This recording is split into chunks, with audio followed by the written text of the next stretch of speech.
Begins today.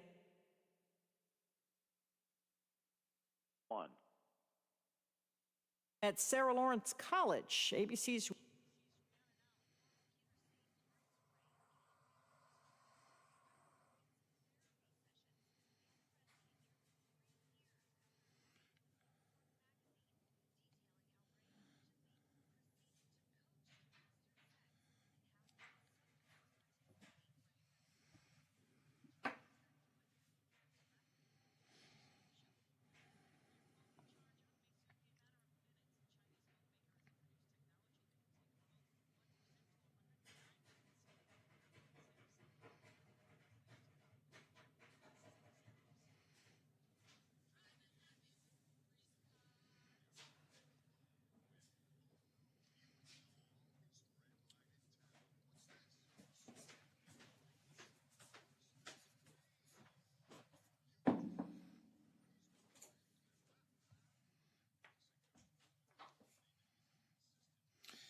Biff will do Capitol report and then Mayor Elliott at 8:15.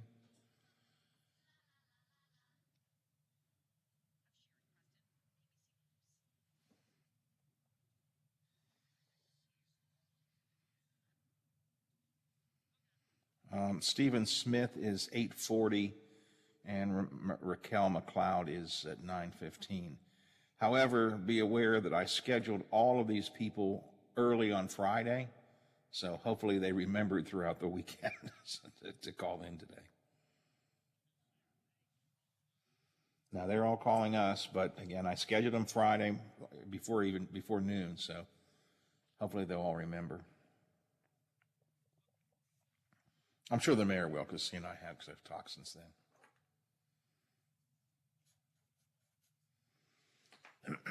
Excuse me.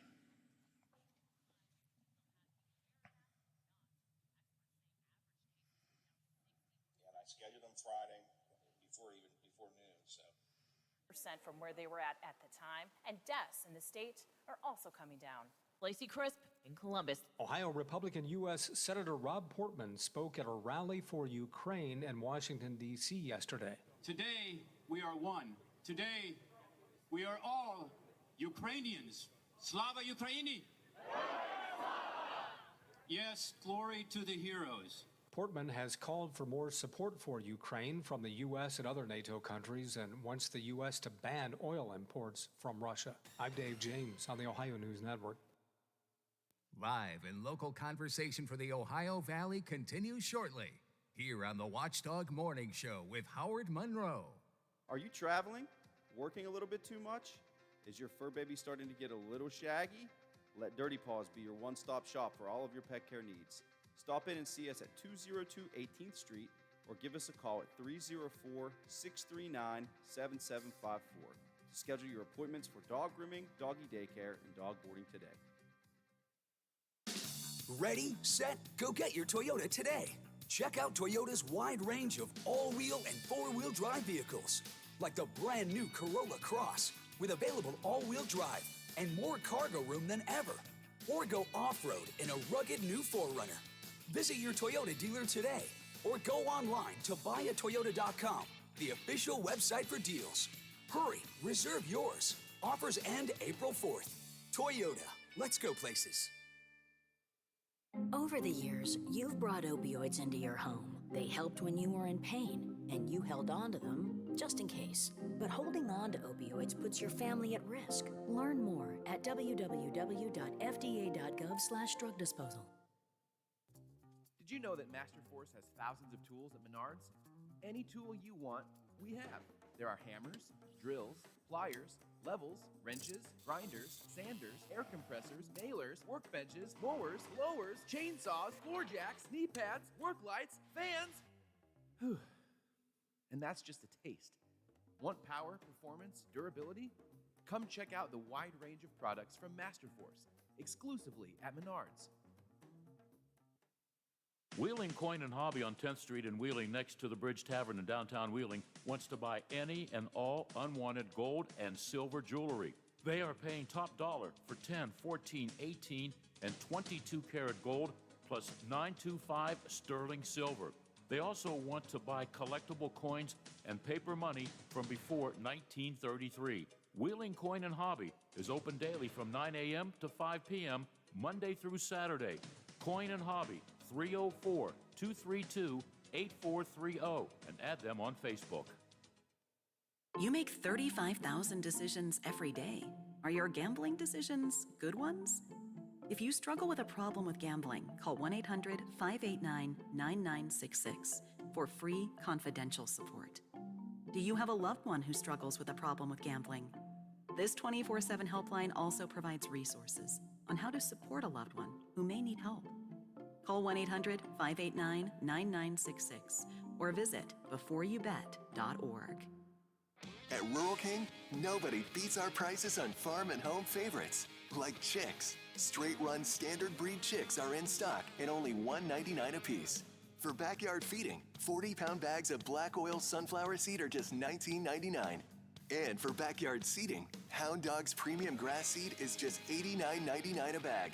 Stock up on these and all our unbeatable prices at RuralKing.com or your neighborhood Rural King, America's farm and home store. Live and local talk is just around the corner. Stay right here on The Watchdog.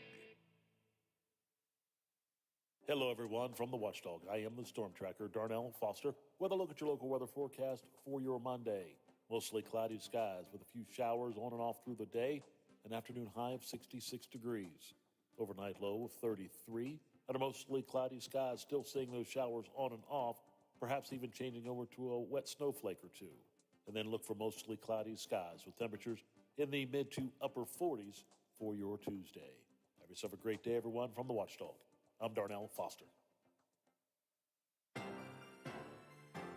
The views and opinions expressed on the following program are not necessarily those of this station or its sponsors.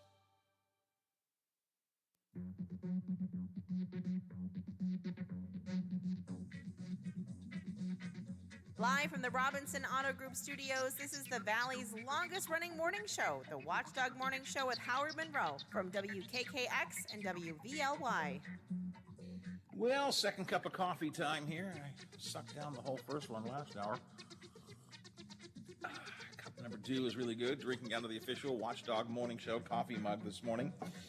It's a rainy day and Monday. Raining outside right now. 61 at the Wheeling, Ohio County Airport. 56 here at my home studios in the Elm Grove section of Wheeling. 55 at the Robinson Auto Group studios downtown Wheeling in the heart of the Ohio Valley. It is raining pretty much everywhere around the valley. We'll see rain throughout the day. Some scattered storms could be embedded into the rain. Be aware of that. Maybe an inch or so of rain coming down throughout the day. Today, not too concerned about flooding, but a lot of rain, so always keep an eye on things. Controversy continues over some of those books being removed from use in elementary classrooms in Ohio County. The several teachers met with the Student Services Director, Raquel McLeod, over the weekend to talk about this. She's going to join us, McLeod is, to talk about that meeting with the teachers. And did they come up with some kind of meeting of the minds? We will find out. Coming off their weekend convention, the political group West Virginia Can't Wait is highlighting their successful candidate recruitment and their comprehensive candidate support program. Their co-chair, Stephen Smith, is going to be with us later on this morning. Putin calls sanctions against him and Russia a declaration of war as the invasion in Ukraine intensifies. We'll continue to follow that for you throughout the morning. Shadyside is considering banning food trucks after complaints from restaurant workers, and the city of Wheeling has nearly $30 million in federal money to spend, and they'd like some ideas on what they might do with it. Mayor Elliott with us coming up in just a moment here on the Watchdog Morning Show. First, we'll head down to the Golden Dome and see what they're working on as another week kicks off. The legislature heading down into its home stretch. Big issue they're talking about is dividing up the Department of Health and Human Resources into a Department of Health and a Department of Human Resources. But there are other issues dangling around as well, including that anti-racism bill. Let's see what's happening under the Golden Dome with our morning Capitol report. This is the Metro News.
And Senate Finance Committee Chairman Eric Tarr told senators it's much like the governor's plan. And this number is $8 more than the amount of the reductions, but the governor's left $8 unappropriated in his introduced budget, resulting in a very slight budget improvement from the Senate. These improvements are broken down into three categories: adjustments, discretionary, and surplus pre-funding. The House's proposed budget's a lot different, and all will attempt to get on the same page by the end of the week. I'm Jeff Jenkins on Metro News, the voice of West Virginia. And continuing coverage of the legislature coming up on Statewide Talk Line with Hoppy today. Check in at 10:06 on that. I want to talk about some things going on in the city of Wheeling, and I invited Mayor Glenn Elliott to join us. Do I have to call you Papa Glenn now? You have to call me very tired, Glenn, right now, Howard. That's probably the best way to describe it. First of all, I don't know if I've said it before, but congratulations on your little one. Looks tremendously cute and active in some of the pictures I've seen you posting. Active, and he has a healthy set of lungs on him, I'll tell you that. Yeah. And being the progressive guy that you are, I am sure that you are fully vested in equal sharing of caring for that child with your wife, right? I certainly am trying my best. Though if you ask my wife, she probably would say I'm not doing enough. But it's been life altering for me. But no, it's been wonderful. We could not be happier, and it's just I can't believe it's already been a month since the little guy came. But it's definitely changed our life for the better. It is a life change. I mean, you use that phrase, and sometimes we can just throw that off. But the first little one in the household, I mean, it changes your life, your whole I shouldn't speak for you, but certainly I saw this, and everybody I know feels this. It changes your life. Your whole perspective is suddenly different. Oh, without a doubt. I mean, it's so easy to get trapped up in your own world and just focus on things right in front of you. But when you're when you're 100% responsible for the life of somebody else in the way you are with a newborn, it put things in perspective. And it's been really tough. I had a post about this the other night, but just watching all the war footage going on right now and seeing scenes of children. I mean, those are always going to bother me, but just now having a newborn, it puts it in a whole different perspective, and it's been really tough to watch some of those scenes. And obviously, my heart goes out to the people impacted by that completely unnecessary war over there right now. But you say life altering, but I'm not just saying that because it's completely sort of flipped my world upside down and in a good way. You were really focused on like 99% being mayor for a while. I think I have to assume that you're still being a good mayor, I'm suggesting, but you probably have had to readjust that percentage a little bit, right? I took a couple weeks where I basically handed the reins over to Vice Mayor Thalman and said, it's your city for a while, but I'm trying to get back into it. Really, tonight's work session on the budget is going to be probably the first time I've really been 100% back engaged in everything since the birth, and this is a big task ahead of us. So, but it's being mayor of Wheeling anyway it's a tricky thing because for most people who've ever done it, it's a part-time job on paper. But I think it's hard to do it. They give it the respect it deserves in any part-time basis. It really does consume you from the minute you wake up to the minute you go to bed. But I'm trying my best to stay focused and also be a good parent here. So I'm doing my best. You have not yet found a way to add extra hours to the day, have you? No. Okay. Well, all parents wish they could. Hey, before I get to tonight's meeting, Mr. Mayor, I want to talk about another city issue from a couple of years ago. Earlier this morning, we were discussing Shadyside. They're talking about banning food trucks there because the brick and mortar restaurants have stepped up and said, it's unfair to us. City kind of went through a little bit of that confrontation a couple years ago. Seems to me you worked through it pretty well, but or am I wrong about that? I believe we did. I mean, it's a balance. The argument that's being made in Shadyside is similar to what was being made here is, if you're a brick and mortar restaurant, you have employees, you have hard costs, and then, a food truck sets up outside. Really, all they have is their initial investment in the truck. Is that fair competition? I think there's room for both. Obviously, I think a food truck caters to a very different market. It's a crowd that wants, eat and go. They're not really looking for sit-down meals. There's not a place where you can get a drink or something like that. So it's a different market. I think a city is benefited by having some combination of both, where those food trucks can set up shop, and whether there needs to be a certain amount of space between brick and mortar restaurants or things that we dealt with here. I don't think banning food trucks is necessarily the way to go. I think food trucks offer a great way for like a new restaurant, like a new type of food that maybe the restaurant owner is unsure. Something that I've been baking to get in Wheeling for a long time is Indian food. I love Indian food. I've talked to people who may invest in any restaurant. They say, we just don't know if the Wheeling market can support an Indian restaurant right now. Well, one way to try it would be a food truck. And, it's a much smaller investment for someone to do it. And, you're going to get a little bit more creative foods that way than if you just rely on just brick and mortar restaurants only, just given the investment. The cost of setting up a new kitchen in a restaurant is, if you talk to restaurant owners, it's just astronomical. And so that, and a lot of new restaurants end up failing because of so much money they have to put in the upfront. So I like the idea of having food trucks as sort of encouraging that entrepreneurial spirit. There's a little more flexibility in it, and I think cities should welcome them. But you have to be fair. You have to recognize that there's a trade-off. And each entrepreneur approaches things differently. We have here in the city of Wheeling one longtime food truck here, the Cheese Mill, that's going the other way. Mr. Gilson has decided to not have the food truck. He's going to keep it, but he's no longer going to be traveling around. He's going to have a cheese melt brick and mortar restaurant in Warwood. So he's kind of done the reverse. Absolutely. And what he's done is build up a pretty loyal following. I think he's got over 1,000 or something Facebook followers on his page. Anytime he sets up shop anywhere, he gets people showing up. So I think, one of the things, I know that the neighborhood of Warwood has been trying to get a sit-down restaurant for a long time. And, they had one, about 7 or 8 years ago? There was a Mexican restaurant up there as well, but it wasn't able to make it. So I think he's going to have a really good shot to make something work up there because he already has a built-in loyal following. Folks will drive to him because they really like his product. And we'll see if it can work. He's going to be right up there on Route 2. And, I'm really encouraged about it. I love his food, and I wish him the best. All right. I didn't want to talk about food trucks, but I knew you had some perspective because we've been talking about this morning. Yeah. I saw that article in my head. I said, "Oh, Shady Side, what's going on over there?" Because I know exactly the arguments that are coming, and I hope they can figure it out. Yeah, that's the key thing. There was last year. I forget how long it was. 2 years ago, whenever it was, we had some debate here in Wheeling. It looked like it was going to be contentious in the beginning. It looked kind of like put up your dukes, and then pretty quickly everybody sort of said, "Well, let's figure this out," and I think we did. But let me shift gears, Mr. Mayor. $30 million, that's a nice amount of money, huh? It's basically, I've been trying to tell folks, it's like we get actually 1 extra years of the city budget of funds that aren't allocated to spend. So it's a big responsibility. It's a very critical chance we have, an opportunity we have, but, we got to get it right. And what we said going into this is, we need to get some input from the community, recognizing there's probably going to be, if you have 27,000 people, even if a 1/100th of them respond in, you're going to get several hundred different ideas of the best way to spend that money. We have 7 people, council with their own ideas. We have city staff with their own ideas. We're going to have to come to some consensus on the best way. And tonight's work session is really just to kick off that process. I have a feeling it's going to take several of these and then several debates on, at the council level going forward. But I'm excited about it. It's really a one-time opportunity to make a lot of necessary investments in the city that can really have a difference and make an impact.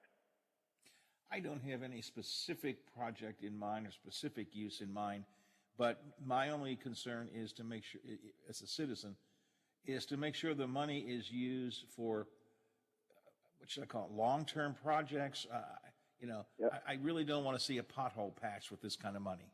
Does that make sense? Yeah. And that's the challenge. I've looked at what a lot of other cities have done. Some cities really started spending these funds the minute they got them. Always kind of sat back, wait for the rules to be finalized. And the final set of rules came out in either late December or early January with a lot more clarifications. But what I think most cities are doing is making sure that the project, like the spending, is looking forward and not looking back. Obviously, we just came through a pretty rough economic stretch, especially for a lot of smaller retail businesses. The prior act, the CARES Act, really had a lot of funds that were looking backwards to try to help businesses who suffered losses during the pandemic. We still have some of those situations, but for me, what I want to look for here is, rather than rewarding a business who may have lost funds last year, is rewarding a business who's going to make some investment that's going to be there into the future. So that spending, if we do this right, we're talking about $29 million or so. If we look at forward investments, it could have a multiplier effect of, ended up being $100 million spent over the next, 10 years if it's done right. So that's the way I'm coming at it. Now, we're going to have some members of council, some are going to say, you need to focus money here. We'll certainly look at every proposal before us. I have no idea how many proposals we'll get. We've already received a handful already, but I think we need to be looking forward and make sure that these are sort of future-looking investments that will have more of an effect down the road. What kinds of things are you hearing suggested, or what kinds of things do you think this money could be used for? Yeah. There's some sort of well, first of all, I want to encourage folks, and and I believe we have it now on the city's website, a link to the actual rules, because we can't just spend this money on anything we want to, and that's very important for people to know. The rules come with a lot of red tape. The good news is that the final rules issued by the U.S. Treasury Department, which came out, like I said, late December, early January, had some more guides, like the most concrete guides you're going to get on these rules probably. Obviously there's a component to spend the funds towards addressing or preventing future pandemics or addressing the existing pandemic. Things like, one of the things we've already spent some of the funds were for encouraging restaurants to have outdoor dining. That's a low-hanging fruit, a pretty obvious matter, because it's a direct way to encourage restaurants to make investments that give people, an opportunity to eat where there's a less chance of spreading a pandemic or whatever. But, that's stuff like that, making our community more safe, investments around health, sort of things we're looking at. But for me, there's a lot of hooks in there for sort of outdoor recreation, investment in public spaces, investments in broadband. There's obviously some water, sewer in there. You talk about you don't want to patch roads. Well, Senator Manchin did ask that the bill includes some clear guidelines on spending for water and sewer infrastructure. I know that we're going to have some members of council who are very intent that we spend some of this money to address some of the flood issues we've had in some of the wards where people have been threatened, their houses have been threatened. That's something we'll certainly look at. But for me, I've got my wish list of things, but I'm one member of council, and I don't expect my wish list to carry the day either. But I'm looking at some things. We have I'll give you an example. We have it's probably been the most talked about thing that hasn't happened yet, but the streetscape project happening in Wheeling right now. One of the things that's not funded in that project is replacing the existing street lights, and that's something like the existing street lights are a very 1970s style. They're not really consistent with what you'd see in a Victorian downtown. And one thing we've talked about is maybe having free Wi-Fi available for people in the downtown corridor. Well, they make streetlights now that are both serve as, Victorian-looking streetlights, and they broadcast Wi-Fi signals for folks. They're not cheap, but that's something that it should fall under the economic development and broadband category of that statute. So that's something we'll look at. But a lot of different things. We have a lot of buildings that are vacant above, say, the first floor because of fire safety costs. Are there things we can do to encourage investments in those buildings? That's something we've looked at as well. The statute does have within the statute's guidelines, there is a special category called qualified census tracts, where you have a little bit more flexibility. And those are census tracts with generally low income levels. In Wheeling, the one qualifying census tract is tract 27, and it on a map basically goes from just below Warwood on Route 2 all the way down to Wheeling Creek in downtown, and then over into Fulton, and then over onto Wheeling Island. In that census tract, you have a little bit more flexibility. You could spend money on something, for example, daycare, and that's one of the proposals we've so far received is for daycare spending. Could we expand that so more people I talk to young parents now. I'm a young parent. Well, I'm not a young parent, but I'm a parent. I talk to parents about the cost of that, and it's one of the recurring things that the cost of daycare, the time it takes to sign your kid up to get into daycare is really challenging right now. We don't have a lot of availability. That's something the city can help with. But yeah, there's no one list right now. Every member council, like I said, has some ideas, and I suspect you're going to hear a very healthy, rigorous debate tonight as we kick things off. When you have looked over some of the suggestions that have come to you from other council members or other people you've talked to or other things that have been sent in to you or suggested to you, were there any that you went, oh, wow, boy, that's different. I never thought about that. Yeah, I mean, there's been proposals to, I forget where it came from, to invest in sort of a fund to encourage businesses that actually make things here, to sort of grant things, businesses that make things in Wheeling. The Makers Funding Project is something that I certainly think, if that is eligible, and I have to look deeply into whether or not it is, something like that. Proposals for people, for folks to relocate here. You're familiar with the Ascend program or whatever in other cities throughout the state where it's a state project where, people are basically paid to move to West Virginia. Could we do something like that here with, a fund to encourage people to relocate here? Something that, one city's done, I forget the city has done, is take some of your most troubled neighborhoods and actually provide an incentive for members of law enforcement to relocate into those neighborhoods, give them a fund where they can get a deal on a house in those neighborhoods. That could really, we have a lot of police officers, for example, who live outside city limits. Could we get them to move into a neighborhood that's troubled?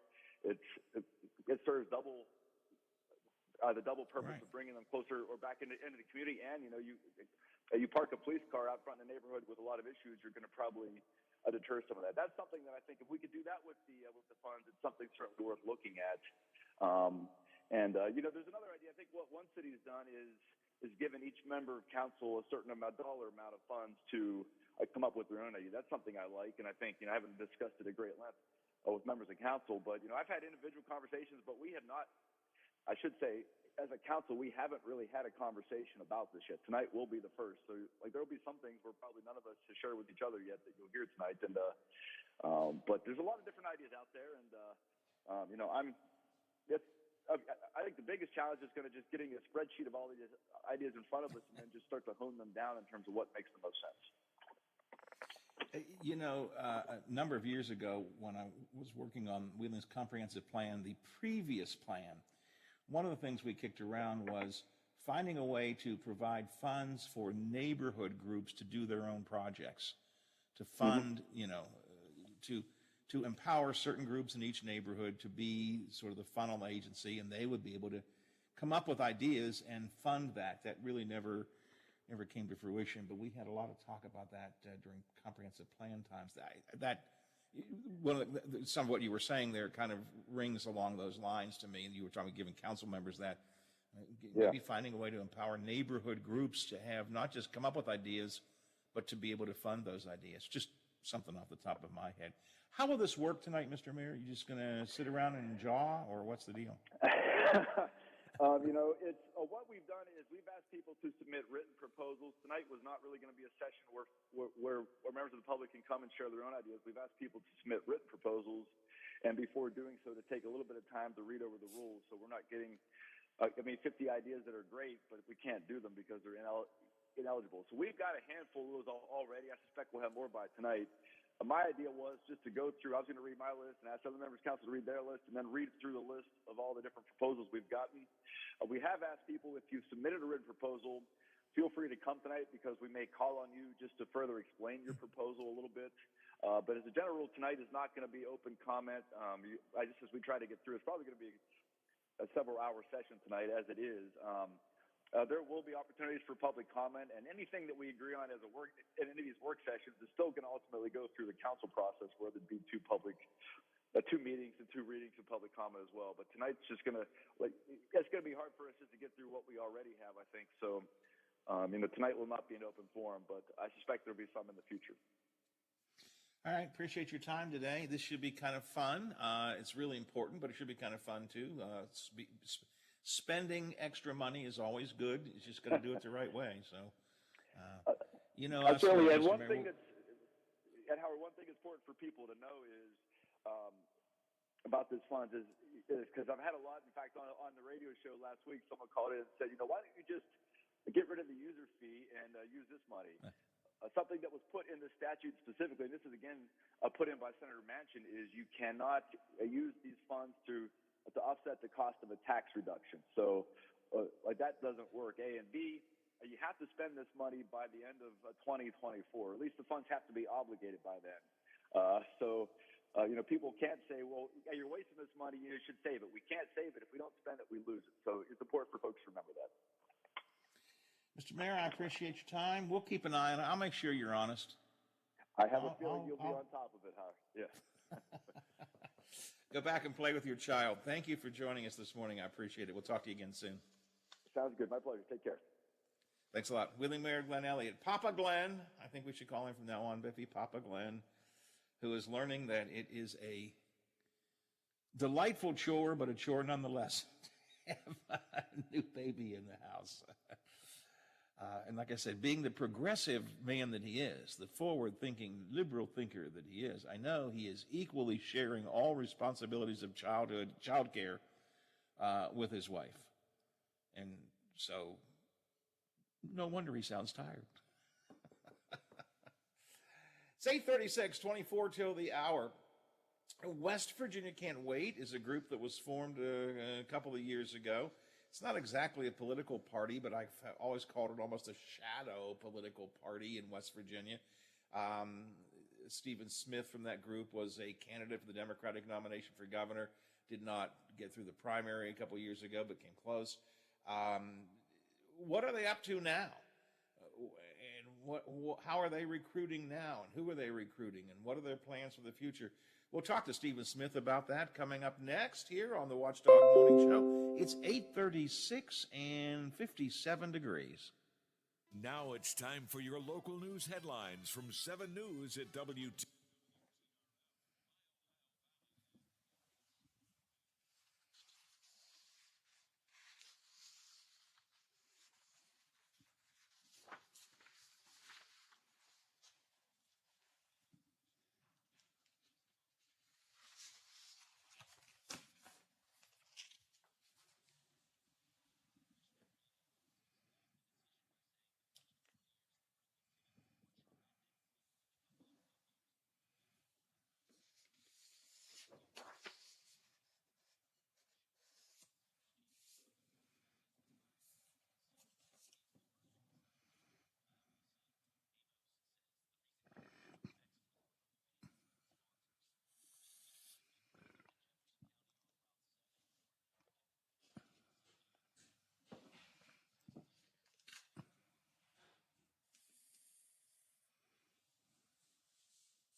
Wednesday, and for the third consecutive year, Scott Drew has been named the Big 12's Coach of the Year. Taz Sherman earned All Big 12 Conference second team, and Sean McNeil was named as an honorable mention selection.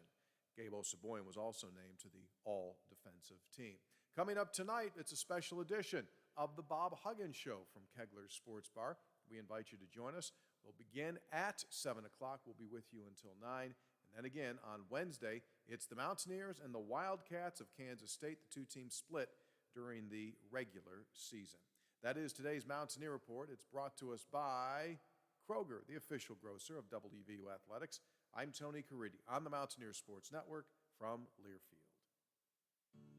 A serious injury from an accident can be just the start of your worries. What if you cannot return to work? How do you take care of your family if you're disabled? At Gelner Law Offices, we represent seriously injured people and understand their problem. We know how to get you fair compensation.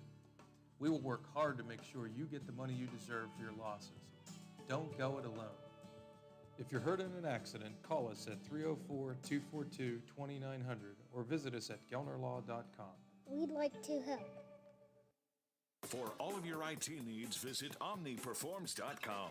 Omni Strategic Technologies, the only IT company that the Watchdog trusts.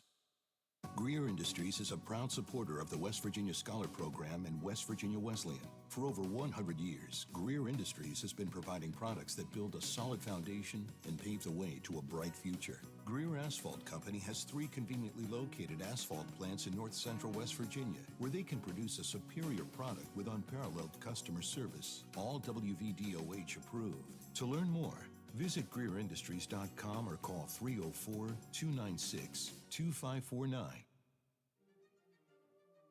We are compassionate. We are focused. We are confident. We are dependable. We are resilient. We are skilled. We are empathetic. We are knowledgeable. We are respectful. We are here. For you and your family. We are close to home.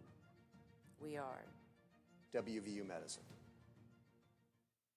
Introducing our new redesigned 7 News app. Our new app features a sleek, modern design, an easy-to-navigate home screen with quick access to local news content and a localized weather forecast. Subscribing to notifications is easier, and with one tap, you have access to recent push notifications. There are more ways to watch and find video. To get the new WTRF 7 News app, just update the latest version or download the WTRF 7 News app in your Apple or Google Play Store by searching WTRF. Babies come with lots of decisions. Cloth or disposable? Crib or bassinet? So when it comes to protection, go with the safest, most effective choice, vaccination. Get all the recommended vaccines for your baby by age 2 to protect your child against 14 serious childhood diseases. For more reasons to vaccinate, talk to your child's doctor. Go to cdc.gov/vaccines or call 800-CDC-INFO. A message from the Centers for Disease Control and Prevention. If you want to hear it again, catch a Morning Show Rewind for some of the best bits and interviews from the Watchdog Morning Show with Howard Monroe. They're on the podcast page at watchdognetwork.com or search The Watchdog on Apple Podcasts.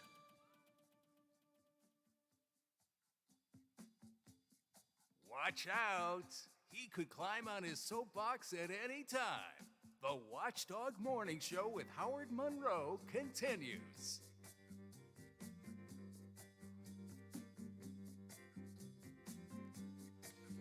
"61 degrees, Wheeling, Ohio County Airport. 56 degrees here at my home studios in the Elm Grove section of Wheeling, and 55 at the Robinson Auto Group Studios, downtown Wheeling in the heart of the Ohio Valley. Rainy pretty much everywhere. Going to have rain throughout the day.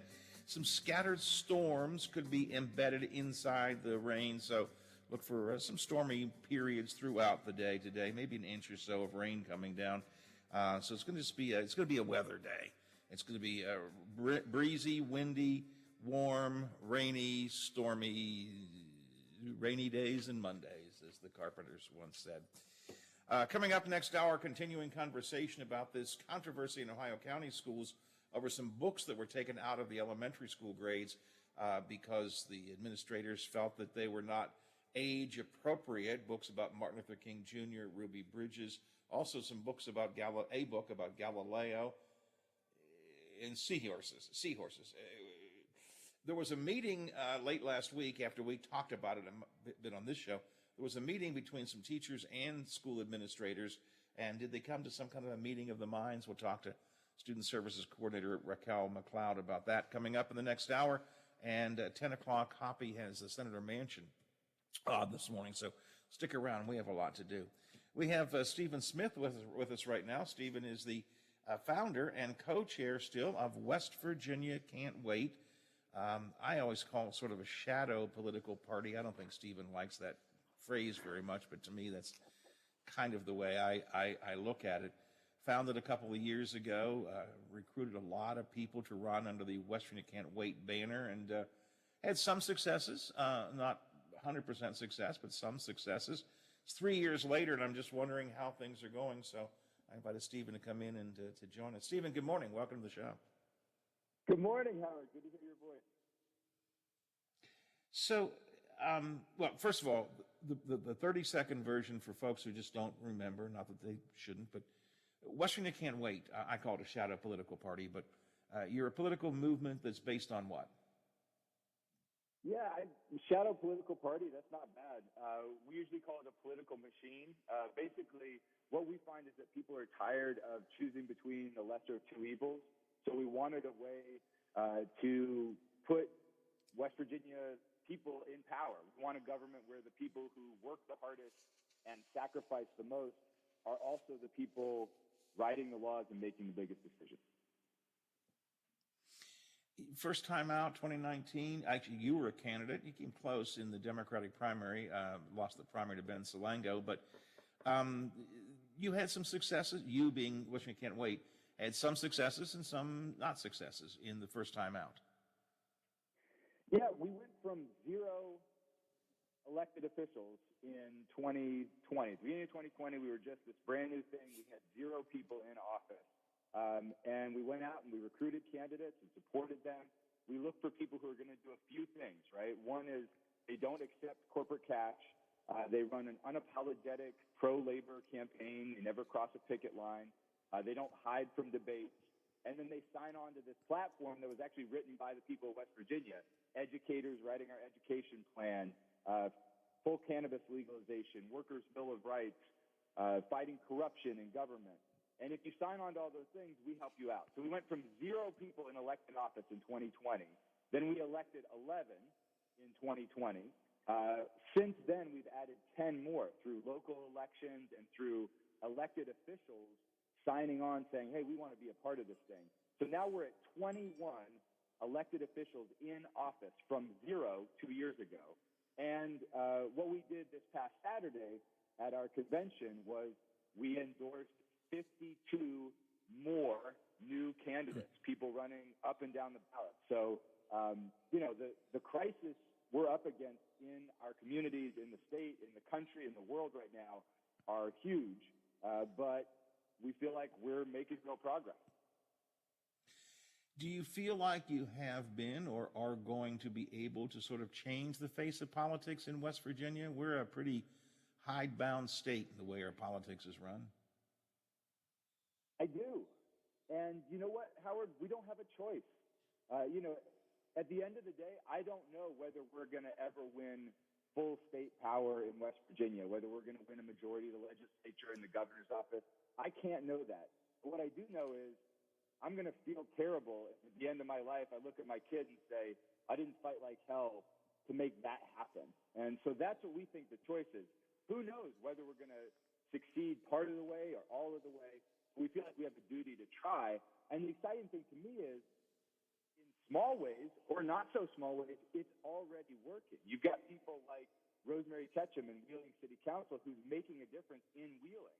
These 20 other elected officials in office right now making a real difference. I think we are already doing it, and time will tell whether we're able to succeed all the way or just help a hell of a lot of people along the way. I note as a reporter watching things around the state that a lot of new voices are being heard, some of whom came in under the West Virginia Can't Wait flag.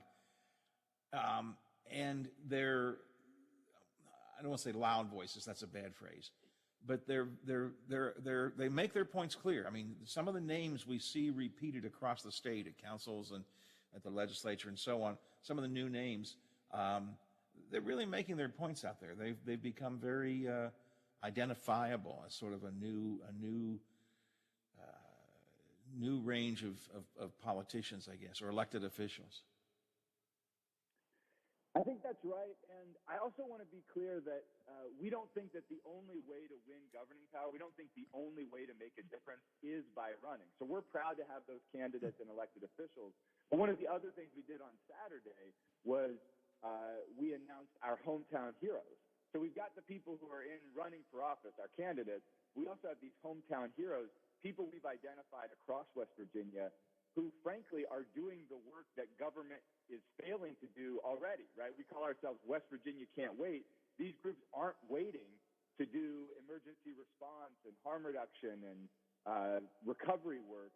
Even just up in your neck of the woods, Men of Change is an organization led by and for Black men who are working with young people in the community, who are lifting people up, and they're doing the work that we hope, we wish government would do, but until that happens, they're there making a difference. And we offer those hometown heroes $2,000 each to keep doing what they're doing.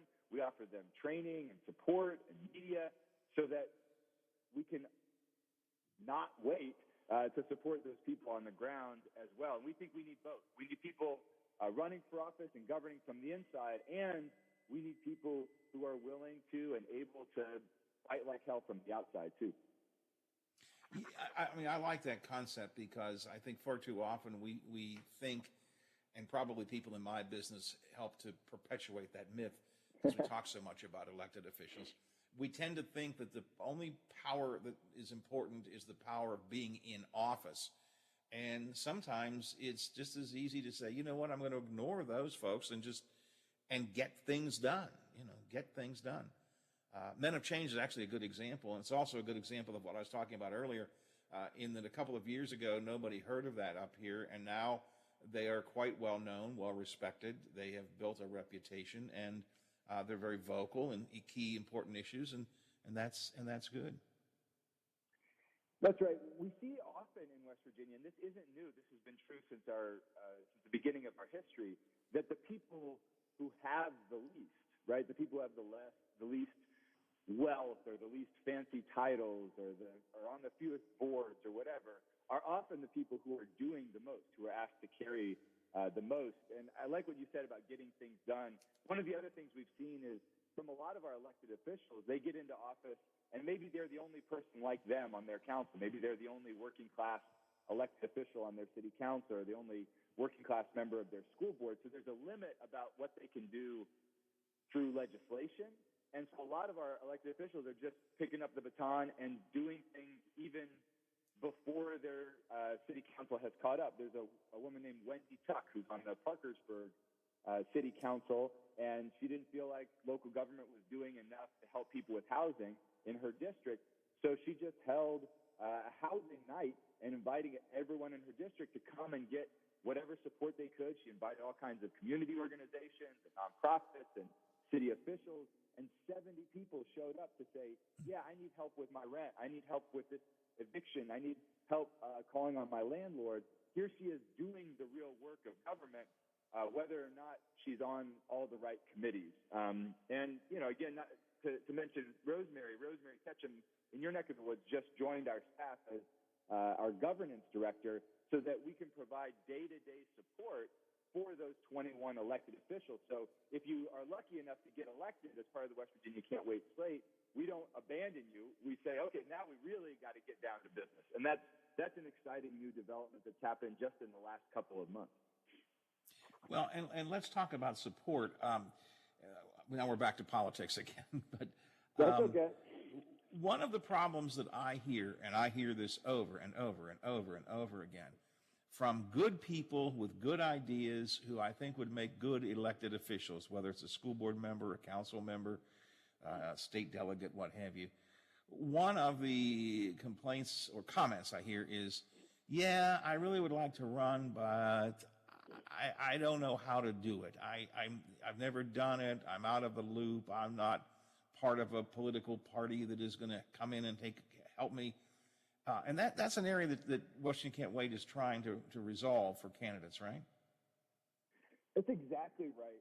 We do this exercise in our candidate trainings. We ask the room, we say, and maybe this is true for some of your listeners, we say, raise your hand if you've ever looked at someone in public office, if you've ever looked at someone on your TV, a senator or congressman or whatever, and said to yourself, how in the world did this person win an election, right? And the answer is that our opponents aren't winning just because they're nice people or because they work hard or because they're smart. They're winning because they have a political machine behind them.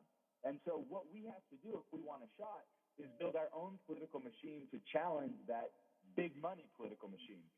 So if you're endorsed by West Virginia Can't Wait, you get $250 in seed cash to get started. You get candidate training on a weekly basis. You get access to our field team and communication. You get door cards so that you've got a card with your name on it, picture on it. You can go door to door, and we help you with that. You get a web page if you need one. You get help with your digital ads and text banking. And we try to build up a little bit of a political machine. Is it enough? Is it as high-powered and big money as our opponents? Not quite yet, but we're getting there, and we're able to offer a lot more this election cycle than we were last election cycle. And over time, we're going to get better at this, and it's already working for a lot of our candidates, and we're excited to see even more get elected this year. I'll give Stephen, I'm almost out of time. Oh, yeah, go ahead. Very quickly, looking ahead to the future, you're talking here about council races, school board races. We're talking about some delegates and so on. Will you be, or are you thinking about down the road, I don't mean you personally, but I mean the entity, Washington Can't Wait, eyeing up some of the bigger statewide races? Are you hoping to get involved in a governor's race again, or even a Senate race? Absolutely. The question for us is, when will we have enough power built up, enough of a machine to take on larger races and bigger positions? But it starts with people like Darren Cox running for Ohio County Board of Education and building up volunteers and local infrastructure. And that's what gives us the opportunity to be able to look around and say, well, you know what? We got this great city councilor. We got this great county school board member. Maybe that person could run for Congress next time. Maybe that person could run for Secretary of State or governor or whatever. So, yes, we absolutely want to win state power at every level. And there's no shortcut. We got to, go county by county, town by town. And if folks are listening and they want to pitch in, we need you. This isn't going to happen because somebody else did it. It's up to us, especially if you feel like politics isn't for you, or it's too dirty or messy or whatever, then it's exactly for you, we think. So you can give me a call. And folks can find out more at, what's the website, WashingtonCan'tWait.com? WVCan'tWait.com. Thanks so much, Howard. I appreciate it. Thank you, Stephen. Stephen Smith from Washington Can't Wait. It's 9 o'clock, Watchdog Morning Show. ABC's here with the world coverage right now. The Watchdog is FM 98.1, AM 1600 WKKX Wheeling, FM 97.7, AM 1370 WVLY Moundsville. Zelensky again.